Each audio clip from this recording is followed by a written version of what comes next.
Olá, o Gazeta Entrevista está de volta. Você que está assistindo ao programa agora, certamente já se deparou com aquele problema a respeito, por exemplo, de estudos, quando se você é um estudante, ou se você é mesmo um profissional liberal, mas que precisa repensar a forma de trabalhar ou de estudar, é porque você precisa rever os seus métodos, tanto de estudos quanto de trabalho. Quem pensa isso, uma pessoa que tem se dedicado a pensar isso, é o nosso amigo Tiago Benedetti, fundador da organização Aprenda Mais. Seja bem-vindo aqui ao Gazeta Entrevista, Tiago. Bom, essa organização Aprenda Mais, não sei se eu entendi direito o espírito da coisa, mas me parece que é isso.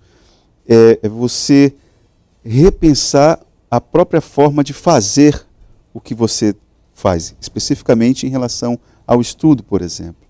É isso mesmo? O que você poderia detalhar para a gente?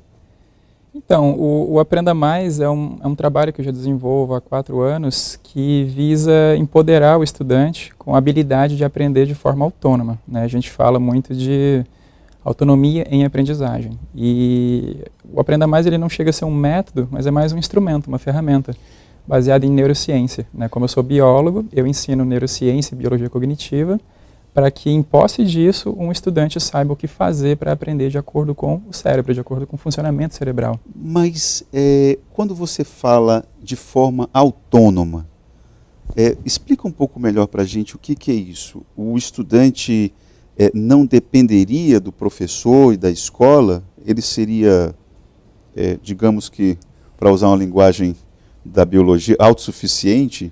Quase. Quando eu falo autônomo, pelo menos é diminuindo a dependência dele do instrumento formal de educação. Então, aquele aluno que reclama, por exemplo, que tem um professor que talvez não seja tão bom, né? Esse aluno, ele não ficaria prejudicado se ele soubesse estudar. Então, quando eu falo de autonomia e autogestão em aprendizagem, é você se tornar o mais próximo possível de um autodidata. Não que você vai excluir o papel da educação formal, nem do professor, mas você consegue ter mais independência para trabalhar em relação a isso, uma vez que você sabe como o seu próprio cérebro aprende. Como é que eu posso administrar isso? Porque eu posso achar que estou aprendendo determinado conteúdo da maneira correta, mas de fato, se uma outra pessoa observar o que eu estou fazendo, vai perceber que eu estou fazendo errado. Sim. Quais os riscos? Então, a questão de uma autoavaliação é necessária, né? Saber fazer um diagnóstico da própria aprendizagem. Como eu trabalho com treinamento para concurseiros e vestibulandos, o jeito, a forma mais prática de avaliar isso, se eu estou de fato aprendendo ou não, seria me submetendo a simulados, a testes, a vestibulares e concursos de modo geral. Avaliações de modo geral. Agora, quando a gente pensa num contexto um pouco mais abrangente, né, envolvendo, por exemplo, o mercado de trabalho, empresários, pessoas que estão fora desse circuito de processos seletivos, acho que a técnica mais poderosa para isso é você tentar ensinar o que você sabe ou o que você acha que sabe. Eu diria que a técnica, né, mais importante de aprendizagem é você pensar como um professor, é você tentar ensinar o que você acha que sabe para alguém. Nesse momento é que você vai perceber o que você não sabe. Qual a tua referência? Onde que essa percepção a respeito da autossuficiência, onde você foi buscar isso? Isso veio de uma angústia minha como professor. Eu já sou professor de biologia há 10 anos, um pouco mais de 10 anos. Eu trabalho com fundamental, médio, ensino superior, pré-vestibular, pré-concurso, pré-OAB, tudo. E em todos os segmentos eu percebi que as pessoas tinham problemas para fazer a parte delas. Eu, enquanto professor, como profissional, eu sei ensinar. Agora, o aluno, enquanto profissional, né, no ofício de estudante, ele não sabe aprender.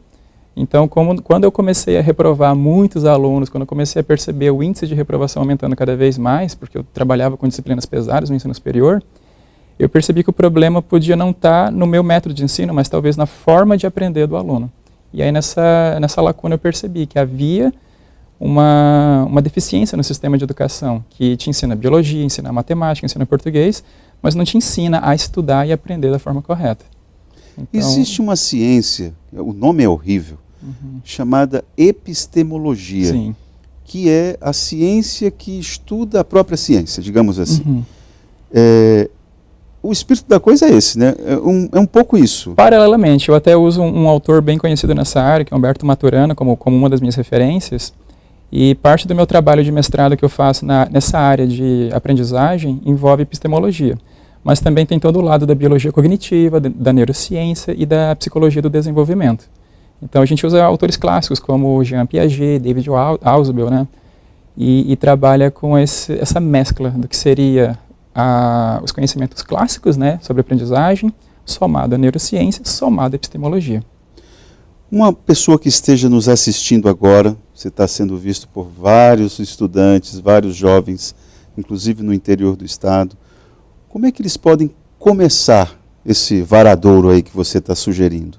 O que você indica?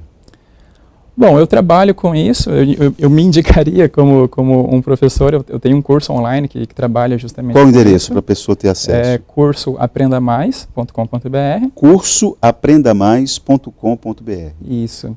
E seria uma primeira opção, mas o ideal seria o aluno buscar por entender um pouquinho mais sobre como funciona o processo de aprendizagem do ponto de vista cognitivo, do ponto de vista cerebral. Isso é uma coisa como que o cérebro funciona na hora de aprender? Você tem que ler o manual de instruções do cérebro, entender como ele funciona, para daí estudar de acordo. Nesse seu site tem essas indicações, tem essas sugestões? Esse curso que eu tenho, ele já tem 101 aulas, é organizado em 11 módulos temáticos, é um curso pago, né, restrito, e ele trabalha um módulo inteiro apenas com neurociência aplicada. Os outros módulos, eles trabalham com a aplicação dessa neurociência, porque para o público em geral, não é interessante, talvez, estudar profundamente essa parte toda da biologia. Eu faço isso porque eu sou biólogo. Né? Para o público em geral, interessa a mais metodologia, prática mesmo. Exato. Tiago, queria agradecer a tua vinda aqui para o Gazeta Entrevista, tá ok? Obrigado, eu que agradeço. Bom, lembrando que esse terceiro bloco é um oferecimento da Verágua, a água mineral dos acreanos, que é essa água que garante a realização desse terceiro bloco aqui no Gazeta Entrevista. Dessa forma, eu encerro as edições dessa semana do programa. Conto com a sua participação e a sua presença na semana que vem. Até lá.